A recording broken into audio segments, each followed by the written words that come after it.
João irrompeu na sala do diretor Miguel, os olhos vermelhos de raiva, e atirou o frasco de supressores de fermonis no chão, revelando que nunca fora um Ômega de verdade, era apenas um beta comum fingindo para se infiltrar na universidade e expor corrupção. Miguel, pálido como um fantasma, recuou contra a mesa, o choque transformando seu amor recém-descoberto em uma ferida aberta, murmurando: "Você me usou." O tempo todo, enquanto a porta se abria atrás deles, trazendo o reitor e a polícia, selando o destino de ambos em um escândalo que abalaria Lisboa inteira. João nunca imaginara que uma simples mentira o levaria tão longe. Aos 22 anos, estudante de jornalismo na Universidade de Lisboa, ele sempre sonhara em ser o repórter que desmascara injustiças. Mas quando ouviu rumores sobre corrupção no departamento de administração, propinas, favoritismos e até manipulação de notas para filhos de políticos, decidiu agir. Fingir ser um Ômega era o plano perfeito. Na sociedade portuguesa moderna, onde as dinâmicas alfabeta-ômega ainda influenciavam sutilmente as interações sociais, apesar das leis de igualdade, Ômegas eram vistos como mais vulneráveis, merecedores de proteção. Isso o aproximaria de Miguel Santos, o diretor beta do departamento, conhecido por sua rigidez e integridade aparente. Ele começou com cuidado. Comprou supressores ilegais no mercado negro de Alfama, alterou seus documentos médicos com a ajuda de um amigo hacker, e se matriculou em uma disciplina eletiva sob a tutela de Miguel. No primeiro dia de aula, João sentou-se na frente, fingindo timidez Ômega, baixando os olhos quando Miguel falava. "Professor, eu sou novo aqui, e como Ômega, às vezes me sinto sobrecarregado", disse ele em voz baixa, plantando a semente. Miguel, aos 35 anos, solteiro e dedicado ao trabalho, mordeu a isca. Ele o chamou para uma orientação particular, oferecendo conselhos sobre como navegar no ambiente acadêmico. Mas o que começou como uma investigação se complicou. Miguel não era o vilão que João imaginava. Durante as reuniões, eles conversavam sobre literatura portuguesa, sobre essa de Queiroz e as críticas sociais em suas obras. Miguel compartilhava histórias de sua juventude em Porto, onde cresceu em uma família conservadora que esperava que ele se casasse com uma beta respeitável e tivesse filhos. "Eu nunca me encaixei nesses moldes", confessou Miguel uma noite, após uma aula tardia. João sentiu um puxão no peito, era a primeira vez que via vulnerabilidade no homem que planejava destruir. A pressão familiar de João também pesava. Seus pais, em Braga, eram católicos devotos, e embora aceitassem sua orientação gay após anos de brigas, ainda o pressionavam para se estabelecer direito. "Não queremos que você sofra como aqueles Ômegas nas notícias, filho", dizia sua mãe, ignorando que João era beta. A mentira o isolava, ele não podia contar a ninguém sobre sua farsa, nem mesmo a seu melhor amigo Tiago, que estudava direito e o alertara sobre os riscos. "Se te pegarem, é cadeia, João. Falsificação de identidade secundária é crime grave." Enquanto isso, a atração crescia.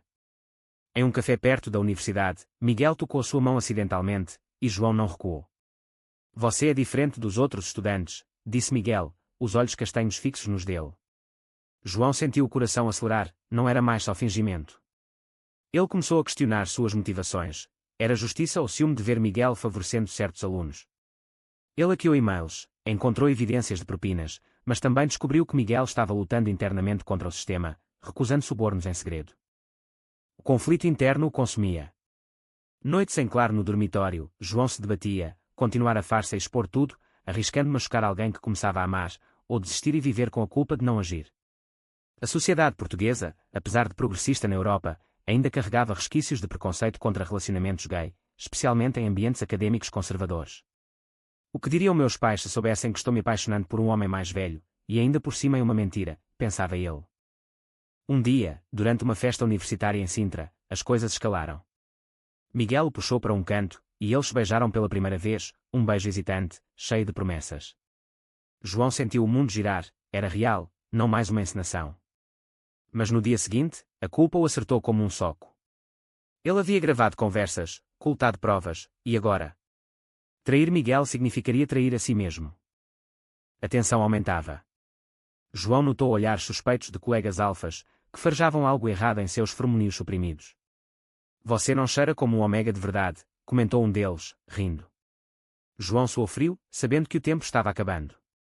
Ele decidiu confrontar Miguel, mas não antes de uma última reunião.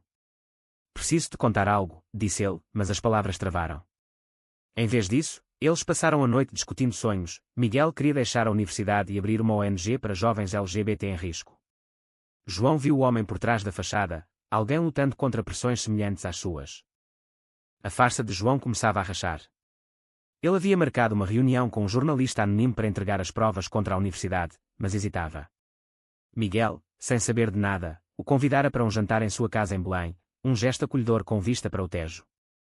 Quero que conheças mais de mim, disse Miguel, servindo vinho tinto alentejano. João aceitou, o coração dividido entre o dever e o desejo.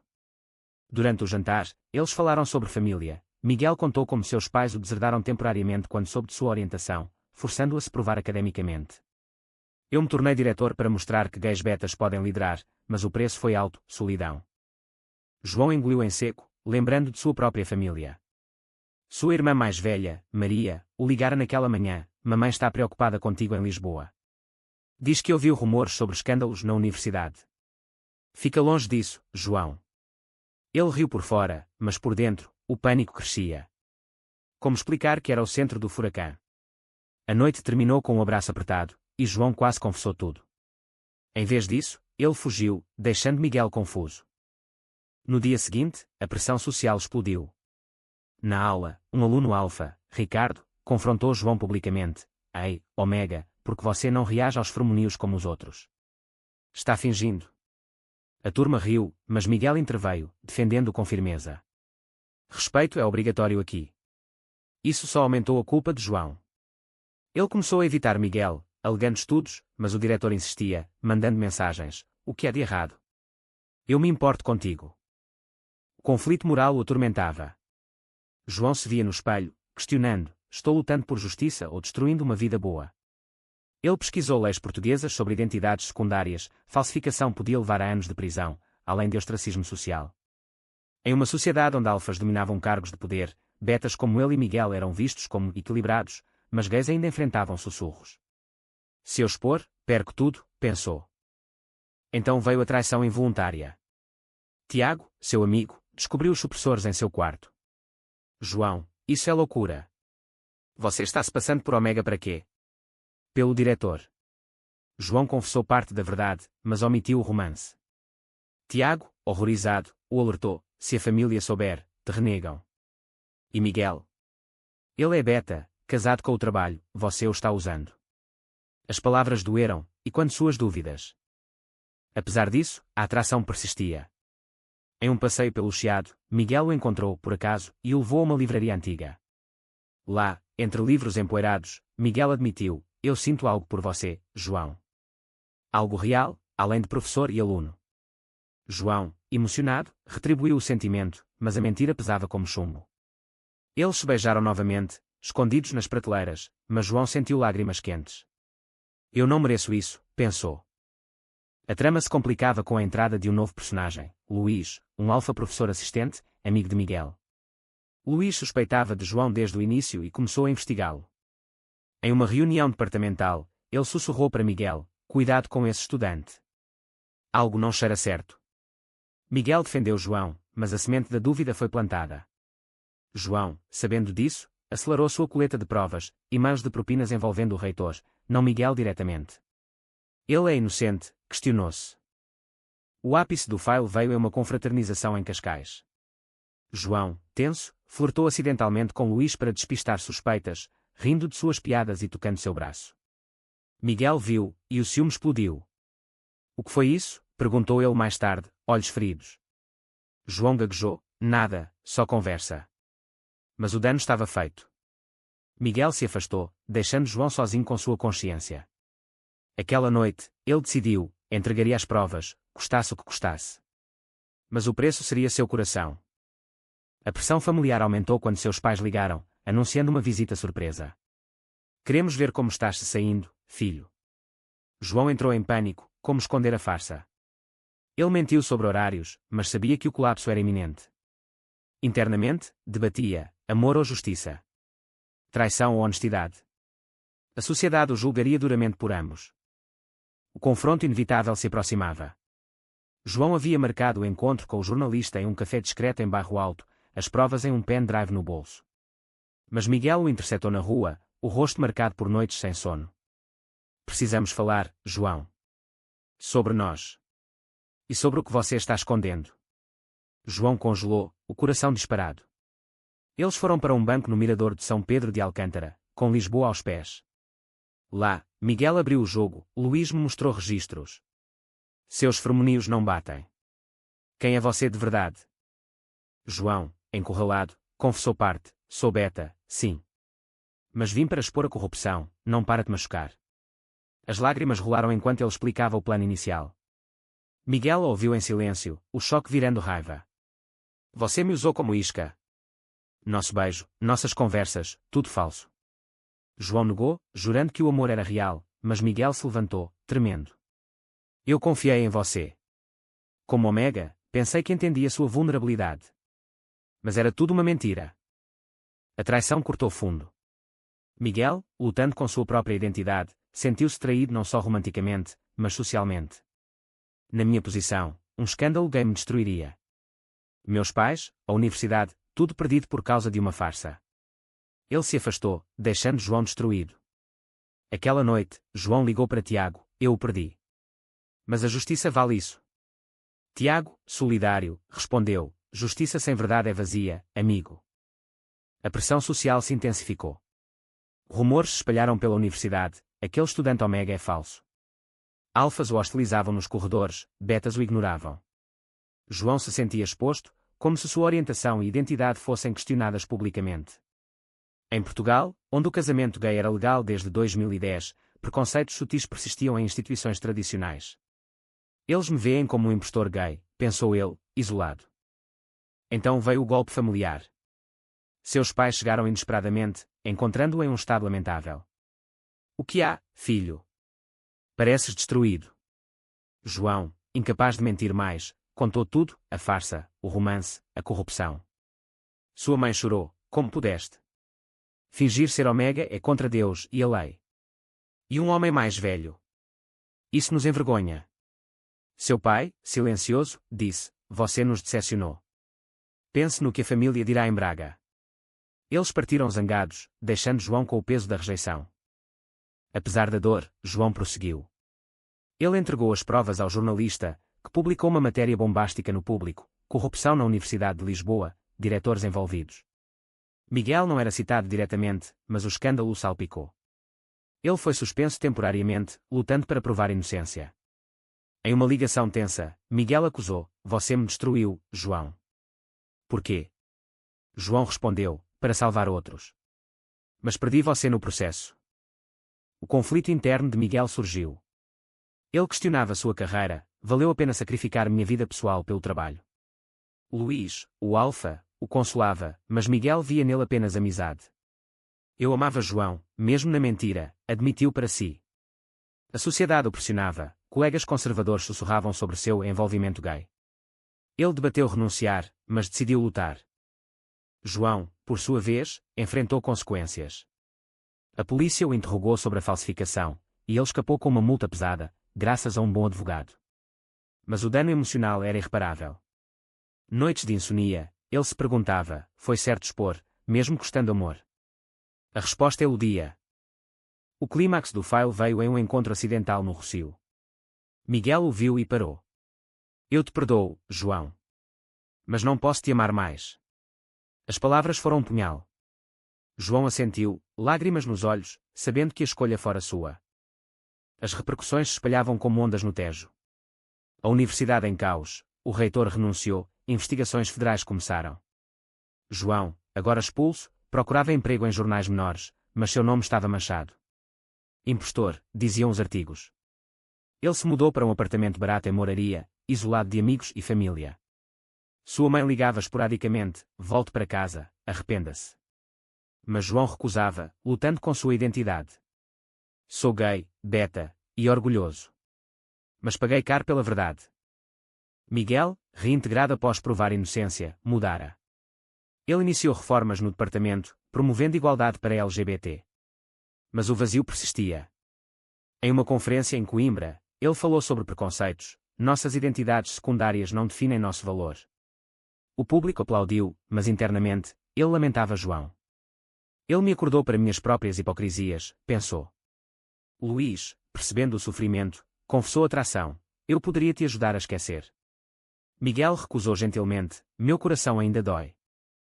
O conflito moral se aprofundava. João se via em dilemas éticos. Expor corrupção foi certo, mas usar amor como ferramenta. Ele voluntariou em uma ONG para jovens gays em Lisboa, ajudando outros com lutas semelhantes. Lá, encontrou Pedro, um ômega real lutando contra a discriminação. Conversas com ele o faziam refletir. Eu fingi sua dor. Que direito tinha? Pedro perdoou. Suas intenções eram boas, mas o método questionável. A pressão social atingiu o pico quando um blog conservador publicou: estudante gay engana diretor, moral em crise. Comentários odiosos choveram, questionando a comunidade LGBT. João debateu responder, mas optou pelo silêncio, focando em reconstrução. Sua família, aos poucos, amolecia, sua irmã mediava: eles te amam, João. Dê tempo. Miguel enfrentava Mauta no CRM, defendia o sistema corrupto por medo. João me forçou a mudar. Ele escreveu uma carta anônima para João: você me machucou, mas me salvou. Obrigado. Mas nunca enviou. Em vez disso, ele se jogou no trabalho, ignorando convites sociais. Uma reviravolta veio quando Luís traiu Miguel, revelando e-mails antigos para se promover. Miguel, furioso, o confrontou: você me usou para subir. Luís admitiu: eu te queria, mas você amava o impostor. A traição dupla o abalou, e quando a de João? Todos me traem, questionou. João soube pelo noticiário e tentou contatar Miguel, mas foi ignorado. A dor o levou a uma terapia, onde explorou traumas. Minha farsa veio de insegurança como beta gay. O terapeuta o ajudou a ver: escolhas têm preços, mas crescimento também. O file culminou em uma manifestação LGBT no Marquês de Pombal. João e Miguel se esbarraram na multidão. Olhares se cruzaram, cheios de arrependimento. Desculpe, murmurou João. Miguel assentiu: eu também. Mas não havia reconciliação, apenas aceitação mútua da perda. A resolução se aproximava, mas não sem mais dor. João, agora trabalhando como freelancer, publicou um artigo confessional: minha farsa por justiça, lições de um beta gay. Ele expôs seus erros, criticando a sociedade por perpetuar divisões alfa-beta-ômega. O texto viralizou, dividindo opiniões, alguns o chamavam herói, outros traidor. Sua família leu e, finalmente, ligou: estamos orgulhosos, filho. Erraste, mas cresceste. A reconciliação familiar o aliviou, mas o vazio por Miguel persistia. Miguel, promovido a vice-reitor, implementou políticas antidiscriminação. Ele leu o artigo e sentiu um misto de raiva e admiração. Ele pagou o preço, como eu. Em uma viagem a Faro, ele refletiu sobre escolhas: amor versus dever, qual o certo. Luís foi demitido, pagando por sua traição, mas Miguel não se vingou, optou por perdão. O despertar veio gradualmente. João se envolveu mais na comunidade, organizando eventos para jovens LGBT. Lá, ele viu impactos positivos de sua exposição: estudantes antes silenciados agora falavam. Meu sacrifício valeu, pensou. Miguel, similarmente, fundou um grupo de apoio para profissionais gays em academia. Mas o romance perdido assombrava. Em uma noite chuvosa, João bateu na porta de Miguel. Preciso fechar isso. Miguel o deixou entrar, e eles conversaram horas, sobre mentiras, traições, pressões. Eu te amei de verdade, disse João. Miguel respondeu: eu também. Mas o dano é grande. Eles se abraçaram uma última vez, uma despedida agridoce. A sociedade evoluía ao redor deles. Leis novas em Portugal fortaleciam direitos LGBT, reduzindo preconceitos contra identidades secundárias. João e Miguel, separados, encontraram paz individual, ele em jornalismo ativista, ele em liderança reformadora. No fim, cada um pagou o preço: perda de amor, confiança abalada, mas ganho em autoconhecimento e mudança social. A história deles ecoava debates: justiça a qualquer custo. Amor construído em mentiras pode sobreviver. Foi certo João priorizar a justiça sobre o amor, mesmo que isso significasse trair a confiança de Miguel.